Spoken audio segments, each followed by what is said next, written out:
whenever you're ready. Hi everybody, I'm the manager of Group 5 and this is our 2D game presentation.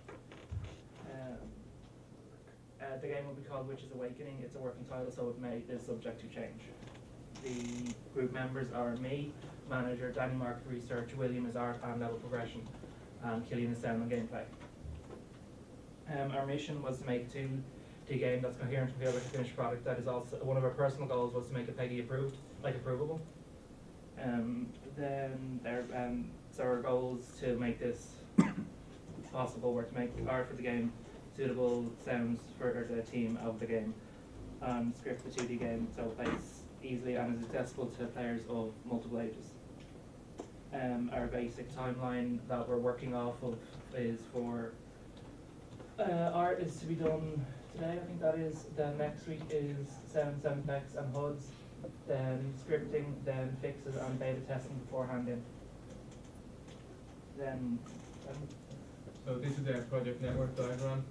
Basically what we've done was we defined what we were going to do, and we planned what we were going to do and things, and now we're on the executing stage, just making the game, and we will be moving on to delivering game, as you can see on that from our slide. Again, our target audience. So our target audience is for PC players because the game is going to be made on PC. And we also target younger players who have little experience playing games. Younger players because of the cartoony style we have, and then little experience playing games because our game is simple mechanics in it, just dodging and moving through the levels. And then players that haven't got much time to play games throughout the day because we have short levels that can be seen in the next point. It doesn't give you a massive time constraint to just go on and play the game in a short amount of time. So now I'll go through the unused scope documents, that one for each version. This was my one. Game title was called To the Depths. Basically, you were a banker who lost his documents, and you had to go underground to find your documents, and that's how the level would end. You had to find the documents, and you just go on to the next. The reasons for not using it was we had a lack of depth. There's not much in it, as you can see.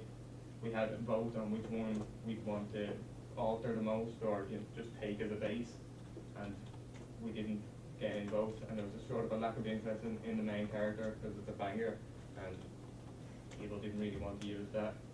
The elements we used in it was an underground environment. Two of the levels in our games are caves, so we kept that underground elements in it. Then the achievement collectibles, as we treat coins in our game, is the same, and our gameplay of dodging enemies and traps is the same in the game. So this is Michael's scope document called Arrows of the King. Basically, you start off with the hero Fiagra against the antagonist Q, and you get trapped in a dungeon, and therefore you have to try and get out of the dungeon, make it all the way to the throne room to try and overthrow Q. Basically, this was a very complicated story, as you can tell by the way I'm saying it.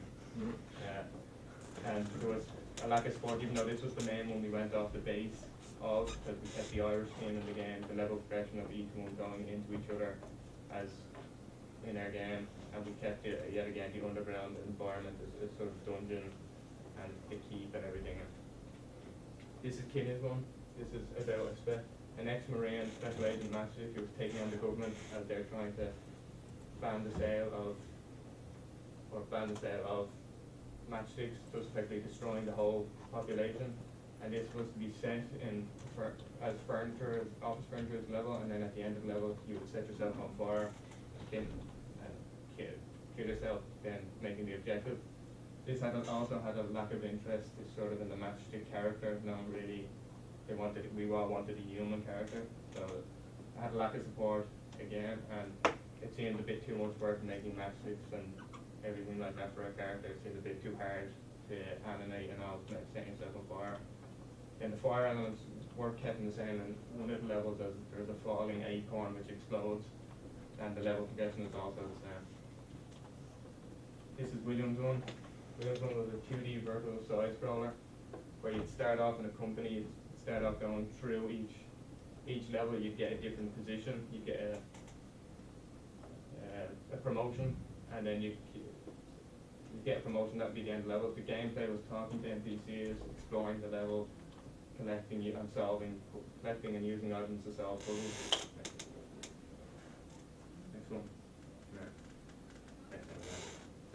we did not use this because it wasn't a platformer. We said there's little personality outside the writing. There was not much room left for the group members' ideas. It was kind of all bunched into one idea, and it was too much work and a bit too complicated. The elements that were used, William's dialogue for the character was still used on the final character, and the final character idea was used.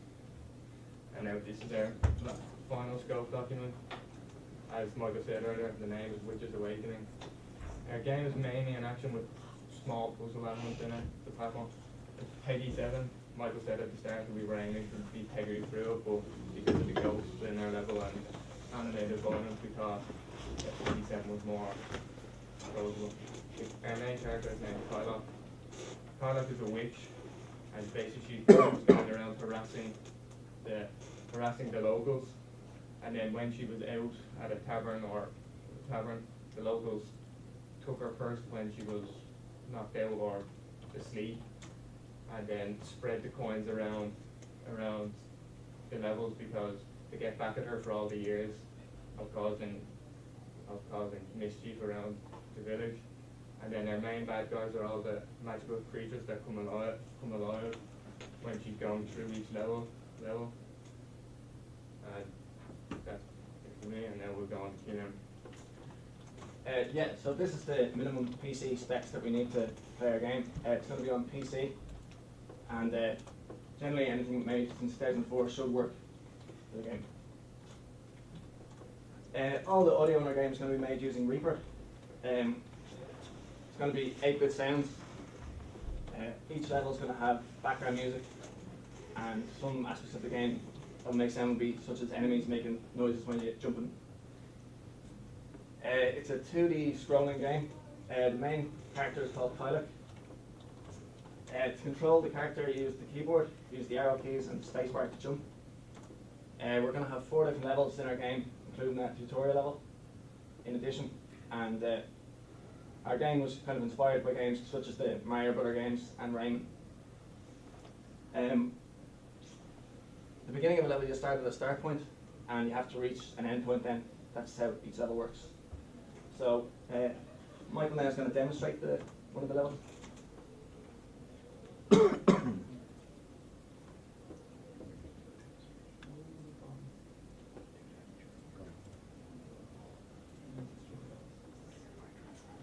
Yeah, so this is Kyluk down the bottom left of the screen. And the coins are in the game basically to make the game competitive if you want to play against your friends, and also to guide the player, give them some indication of where to go on the level. There's going to be interactive elements in the game such as this, the obstacles to jump on. There'll also be things such as in one of the levels there's a falling acorn, and also in my level there's going to be falling stalactites. These are the enemies in the game, or some of them anyway. Those mushrooms will be animated to show that you can jump higher on them later in the game. And the idea to eliminate enemies is jump on their heads to kill them. Also, if you get hit by an enemy, you'll be sent backwards to let you know that you've lost a life.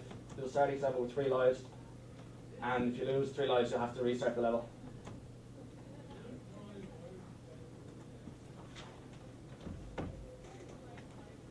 Yeah, I think that's everything. Okay, so I'm going to be talking about the art style. Okay, 3 minutes, guys. Yeah. So the art style, we decided to go with a sprite-based cartoon style created in Illustrator, as opposed to a 3D render style on a 2D plane. It'll incorporate Celtic designs and styles inspired from several other 2D platformers, and we aim to keep it accessible, friendly, and as funny as possible. Now, why did we pick the style? We've been learning Adobe Illustrator and recognize it as a very powerful platform, and the one best suited to our needs as opposed to, say, Photoshop, for example. The style would appeal to our young target market and it's not scary, allowing us to obtain a Peggy 7 rating. Also, I thought that a lack of fine detail and abstraction was more excusable in the cartoon style, whereas if we were trying to go for realistic, it would look, say, low budget or, not as kind of up to what it was trying to look like. And it's also mostly inspired by drawn and painted artwork, Celtic kind of artwork. So the game should reflect that style. The main character is Kyla, which is she's a young witch who lives in the forest outside of the village, very close to somewhere. But often stops by actually go back. stops flights play tricks on the locals with their ability to control nature, as well as their powers. She only wants to become friends with them, they don't see it that way. The one day a curse befalls the villagers and the land and kind of brings a lot of things to life, kind of brings the ghosts out, sets the enemies off. And the villagers hold her responsible to set out on an adventure to cure the land and finally win over the hearts of the villagers. So this is the final design I came up with. It's I kind of thought to keep it, not too complicated. It's obviously some complicated. If you just go on to the next one. So this is what I was influenced from. These kind of characters are very popular in the kind of art I was looking at, and you can tell, things like the red hair, the green clothes, the kind of incorporation with nature are all things I wanted to kind of keep in there. There's some more. This is more kind of the clothes and the things that they're wearing, like the hood, the cloaks, the long dresses, things like this. And so yeah, the elements I took were the red hair, blue eyes, bare feet, which you can't really see, but and the pale skin, they're all very common features in the artwork I found depicting ancient Irish goddesses, so I thought it was fitting to use. Again, the cloak, the kind of braided ropes, kind of braided in designs, the kind of designs, and gold adornments were also very common. And the strong associations with nature inspired the floral patterns on the dress, which will be incorporated into our animation. Which actually I just realized I don't have a slide on that. I was thinking things like leaving, like as she moves, as she jumps, like flowers might pop out to the ground, and she'd walk over and kind of land would kind of fill in behind her. There's a few games I took that from that I forgot to put in here. So and then this is the game influences I kind of mainly took from in the final one. Kind of the Wind Waker style, kind of the large almond eyes, kind of short, squat kind of characters. Kind of redone here in a more 2D style with Broken Age. And these are some earlier concepts. This was one we were kind of going to go with initially with one of the earlier sculpt documents. So he ended up being kind of a little test I didn't illustrate it to try it out. Most of these are quite rough, obviously, also. The environment concept will be inspired by Irish nature. It will be a journey home that becomes hazardous as nature turns against you. The player will walk from one level to the other so that they flow together, and coins are used as collectibles and to guide the player. Then progression will open with a tutorial/dream level, which shows a dream level so that it can kind of be out of context of the rest of the world, so it doesn't have to flow necessarily. As obviously. And that'll be done with Michael. And I do a village level that will probably start in a tavern, as you see a concept of me in a second. Killian has what was originally called an ice cave in some of our documentation. But as Danny was also doing a cave level, we decided to change Killian's level to a frozen river level, implying that the river has been frozen after this curse kind of took over the land. And then it ends with the forest level with Michael, where Kyla will return to her home in the forest, and there'll be a boss there waiting for her. So this is just to paint the kind of concept of the tavern I came up with. Some of these elements might have to be removed because it's also based on an earlier design, but it's kind of something like that I was thinking about. And this would be a frozen kind of river level, so there'll obviously be a lot of ice and kind of a light blue color scheme to it. That's Danny's cave level there, you can see. And Michael, I didn't have a background quite ready when I did this, so I just included some of the elements he made. There will be a kind of forest levels, trees in the background. You saw them there actually. And then the HUD splash screens haven't started production yet, but they'll be inspired by simplified versions of Celtic tribal designs such as this. These are the things we're going to have to make. We're going to have to make a hit point indicator for the HUD, collectibles counter, and speech bubbles, which will come later, so that'll probably be one of the last things I do. And splash screens, main menu, windscreen, lost screen, and credits.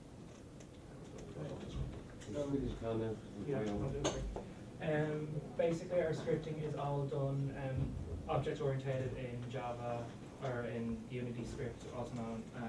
So that's an example of code there, which it makes the camera follow an empty, and then there is all that which makes the empty react to the player's movement. Thank you. We hope you look forward to playing the game as much as we do. Any questions?